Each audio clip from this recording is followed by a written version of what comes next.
Welcome everyone. My name is Dr. Gouri Shankar Chetia. I am from EC Electronics and Communication Department, BVRIT in Narsapur, and I am teaching the course Probability Theory and Stochastic Process.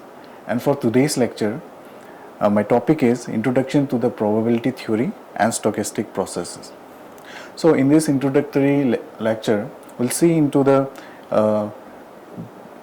basics of the probability theory, that we will use it in the further lectures also, and what is the benefit of studying this course, what are the essential applications that are being used from this course, that we will see. So firstly, we'll start with the overview of this course.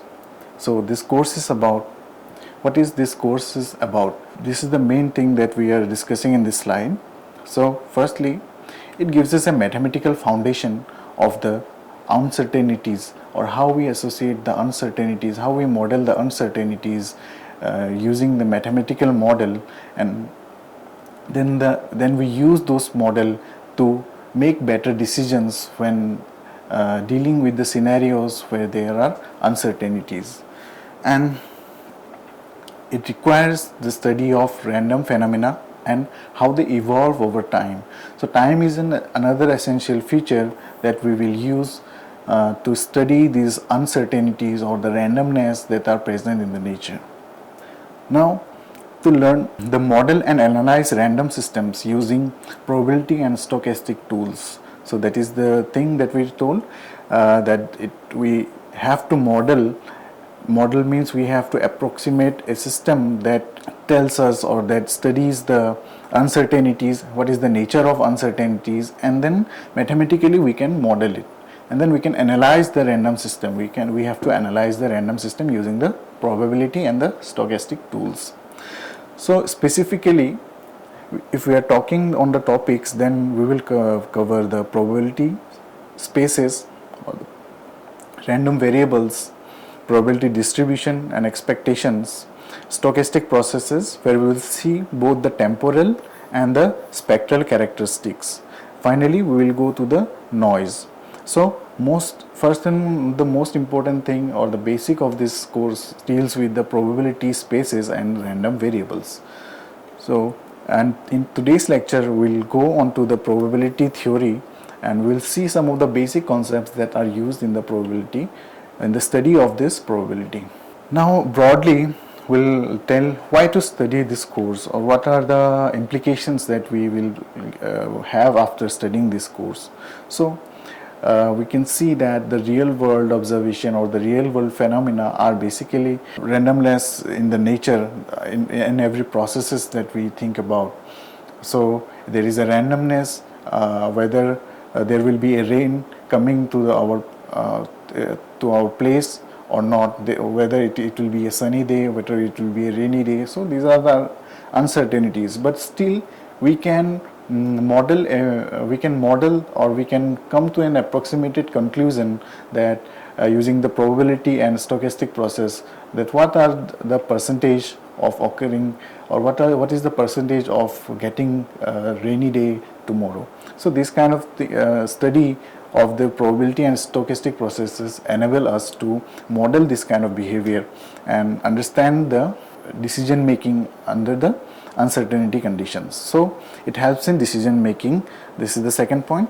And we'll also see it provides tool to model complex systems that change over time. So as we have mentioned before, the time is also an important factor here. So we'll take into account the time series data, or the time influence data, and how we can model complex systems using this time as an additional function.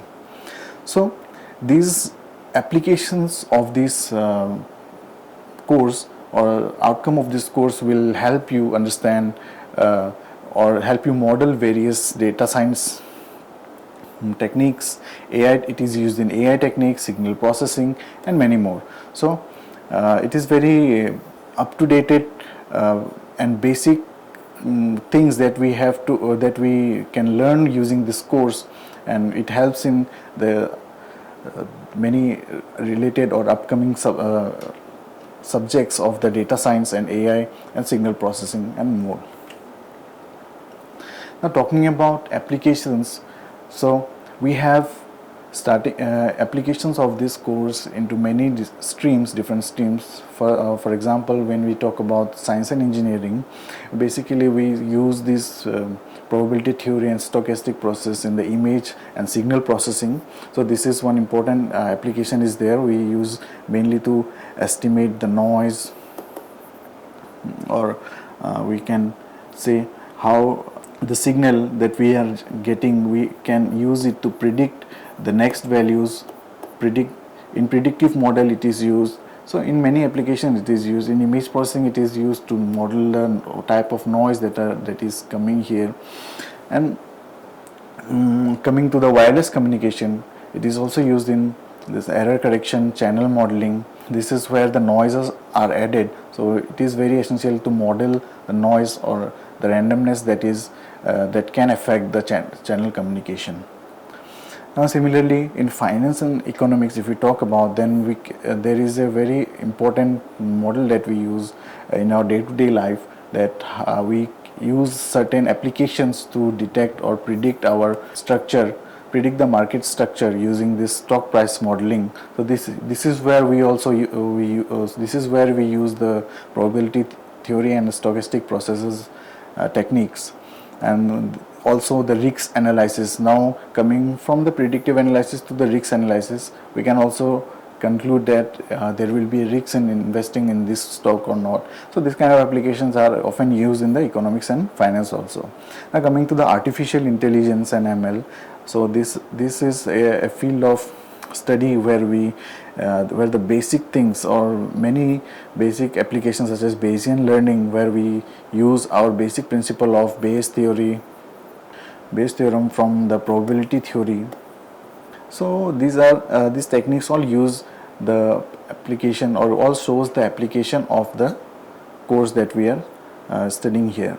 Now the probability theory and the stochastic process, it also helps in the probabilistic graphical models and reinforced learning. These are the techniques that are used in AI and ML, and also it is used in the gaming and simulations. So these are the major applications that we are talking about. Now we'll briefly see the course objectives, or what we are going to learn after completion of the course. So we can compute simple probabilities and expectation from the given probability density functions. So we can perform operations on multiple and single random variables. We can learn the important concept of autocorrelation and cross correlation, and we can see how much one particular random phenomenon is related or not related with the other one. So this we can compute the autocorrelation and cross correlation properties between two random variables. Now the fourth objective of this course is to determine the spectral and the temporal characteristics of the random signals. So spectral means in the frequency domain. How our random processes, here we are representing random process by RP. So in frequency domain, how our RP or the random processes are used, and in temporal domain, that is in the time domain, we'll see how the characteristics of the random systems are. Now finally we have to understand the concept of noise and its parameters in communication systems. So these are the main objectives of the course.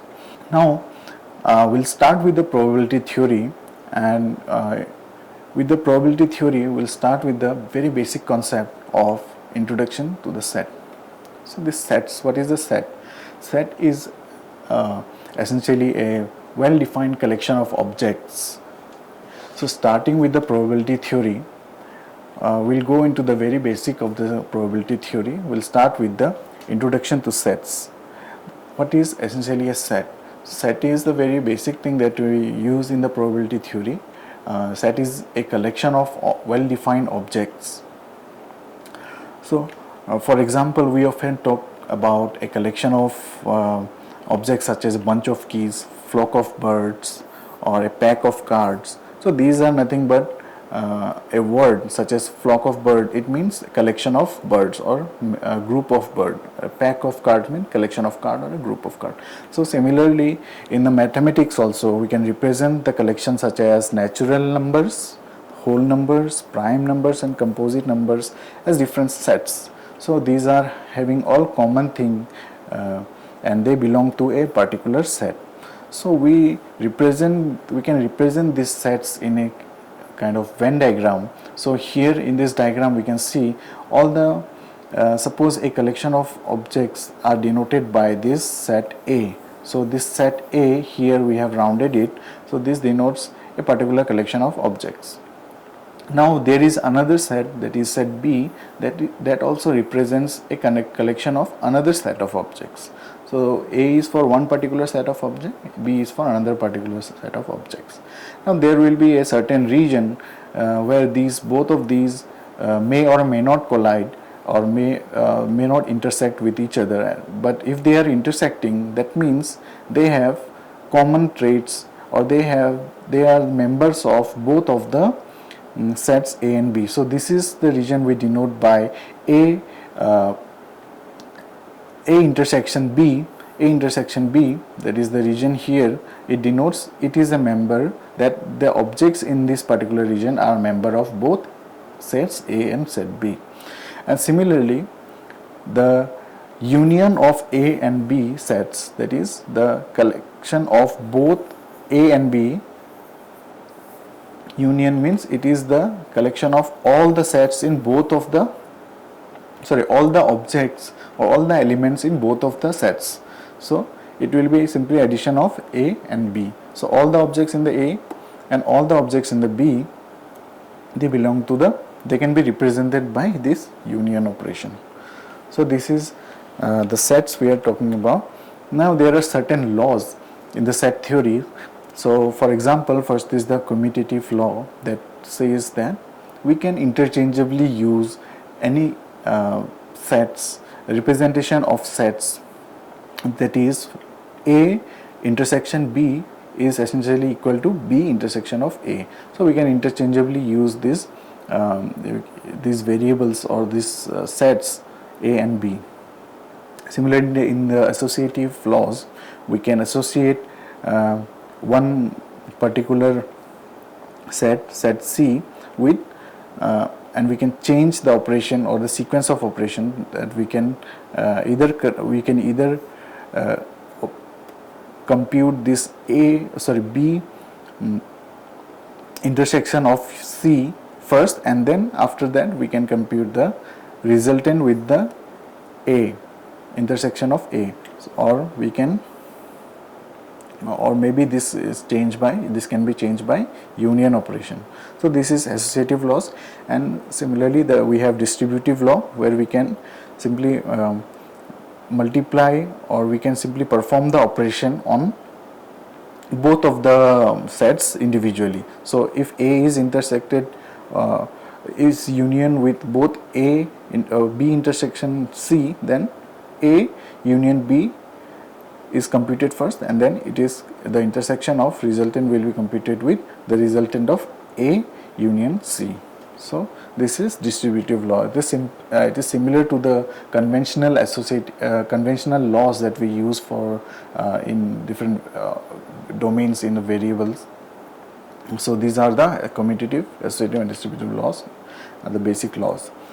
So next definition we'll look into is what is an experiment. So this term we'll use many times in the probability theory. And an experiment or a trial is any procedure that can be infinitely repeated and has well-defined possible set of possible outcomes. So what it means is that it has well-defined, that are the possible outcomes that will come is already defined. And these possible outcomes, the set of the possible outcome, is also known as the sample space. So for example, if you take tossing a coin, when we toss a coin, then there are two possible outcomes, that either it will land in a head or it will be tail. So these are the head and the tail are the possible outcomes, and in an experiment, if we do one trial, that is, if we toss a coin once, then either of head or tail will come. Now similarly in the marks also, marks for an exam, suppose if there is 100 marks maximum allotted for an exam, and the students will possibly get the marks in the range from 0 to 100. So any of this number between 0 to 100 are the possible outcomes. So similarly in case of grades also, we have, suppose we have allotted A, B, C, D, E and F as our grades, then the student will get any of these grades. So it will they will either get A, B, C or D or E. So they cannot get both A and B like that. So the outcome is well defined, it is already defined.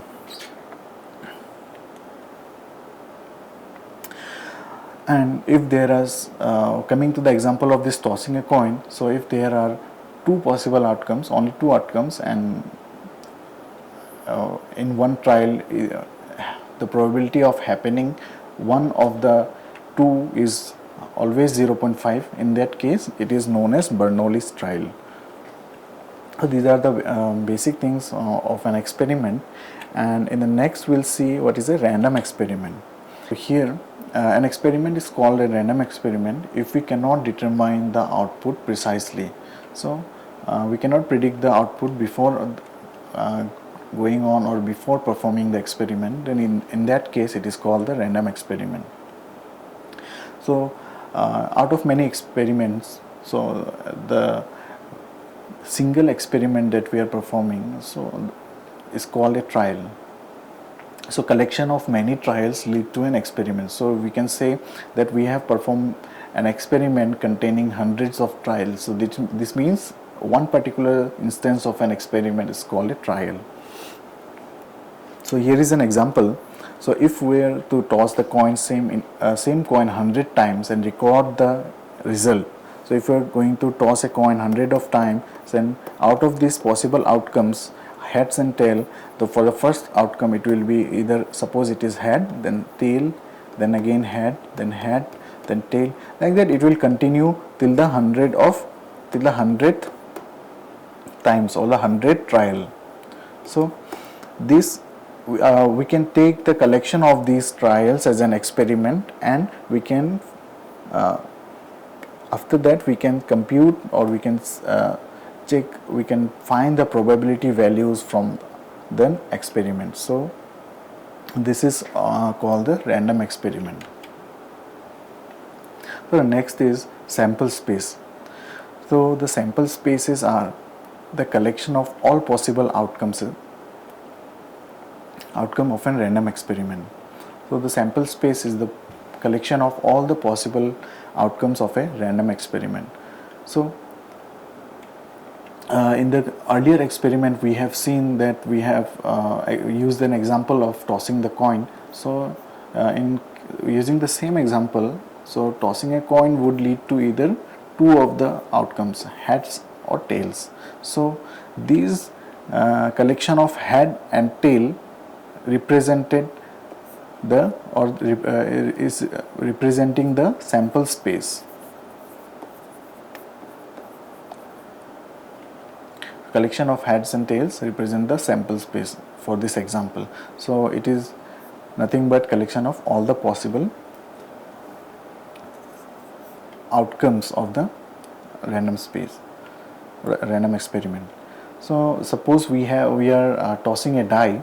Then what are the possible outcomes we can make? We can say it is 1, 2, 3, 4, 5 or 6. So among these we are it is possible to get only one out of the 6 possible outcomes. So the collection of all the 6 possible outcomes is called as the sample space. So this is the sample space for different experiments we have considered. So more formally we can define a sample space as a list of exhaustive and mutually exclusive outcomes is called a sample space. So it is denoted by, and it is denoted by S. Here are two terms that we are considering here. So first one is the exhaustive and the second one is the mutually exclusive. So what is this means? The exhaustive means don't leave anything out. That means all collection of all the possible outcomes that can occur, all the possible outcomes. So 1 2 3 4 5 like 6, until 6 for a die, for throwing a die, or heads and tails. So these are all possible outcomes, so we are not leaving any possible outcome. So that is exhaustive, means collection of all the possible outcomes. And mutually exclusive means impossible for two different events to occur at the same experiment. So mutually exclusive means two different events that are coming, so it is not possible to get the two results or two outcomes in a single trial. So for example 1 and 2, from this die experiment, it is not possible to get both 1 and 2. So it is not possible to get both 1 and 2 in a single trial, so it is not possible. This is known as the mutually exclusive outcomes. So 1 and 2 or 1, all of these are called mutually exclusive and exhaustive. So this represents the sample space of throwing a die experiment. Now coming to the events, talking about events, so we have already discussed this exhaustive and mutually exclusive events. So it is more formally, it is said that a set of events is exhaustive if it includes all the possible events. So as I have mentioned, all the possible events it should include. In the mutually exclusive event also, it is that it says that two events or more than one event, more than one possible outcome cannot occur simultaneously. So in this graph here, we can see if the sample space is denoted by this rectangular space here, if it denotes all the sample space S, then mutually exclusive means events that represented by this A, that is A1, A2, A3, that is A1, A2, A3, A4 and A5. All these events should sum up the sample space S. That means the sample space S is considered of all the possible events A1, A2, A3, A4 and A5. So this represents our mutually exhaustive events, not mutually exclusive. Mutually exclusive is denoted somewhat like this. So if this rectangular portion represents our sample space, and we have two sets, set A and set B. So this set A is representing some kind of events, and set B is another kind of events. And if they are not colliding with each other, or they do not have any intersection with each other, if they do not have any intersection with each other, that is A intersection B, that is common between both of them, that means they have no chance of occurring. That means they have no chance of occurring together. That means one event from here, if it is coming out as possible outcome, then it cannot be a part of the set B. So this is called the mutually exclusive events. Now another two types of event that we'll discuss shortly. First one is equally likely events. That means the possibility of all the events. Here suppose the throwing a die, the possibility of all the events is equal. That means the possibility of coming 5 at the top is 1 by 6, 6 is 1 by 6, 3 is 1 by 6. That means all of the sides of the die so have the same probability. Then that is called equally likely events. Now, independent events. So two events are said to be independent if happening or failure of one event does not affect the happening of other event. So if happening, this is exactly opposite of the mutually exclusive event. So here happening of one event does not affect the occurrence of another event, so they are both independent of one another.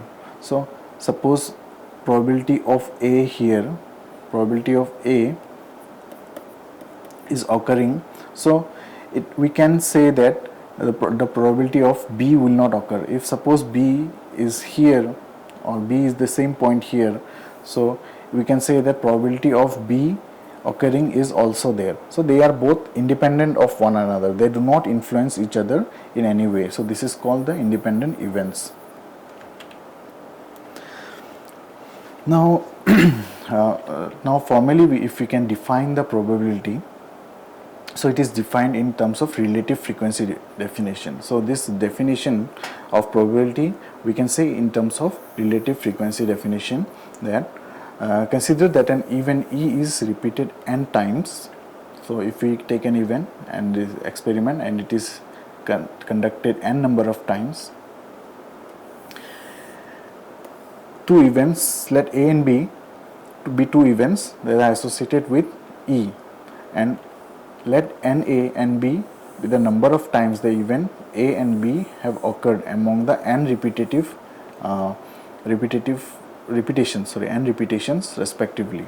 The relative frequency of the event A in the n repetitions of E is defined as, so frequency, the relative frequency f of A, that how many times A have occurred, is number of times A have occurred divided by total number of repetition or total number where we have conducted the experiments. So if we have so we'll take one example so it will be easier to understand. So firstly we'll take 5 items. So in an experiment we have taken 5 items and we have done the experiment 20 times. So here our n is 20 times, so n is 20, and in the 20 times we have seen that first item is coming as output 4 number of times, second item is coming as 5 number of times, similarly third is 5 number of times, like that it will go on. Now the relative frequency of each of them, for the first item it is coming, since it is coming 4 number of times, therefore it is 4 divided by total n, that is 20. So it is 4 by 20, 0.2 or 20%. Next, similarly next is second item is 5 divided by total number of times 20, so it is 0.25 or 25%. So like this we can compute the relative frequency, and this relative frequency denotes the probability of occurring an event when conducted in many repetition or many number of times.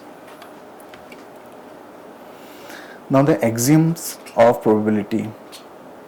So it says it is basically defining the properties. So the frequency, as we can see from the earlier example, the probability values or the frequency values should be in between 0 and 1.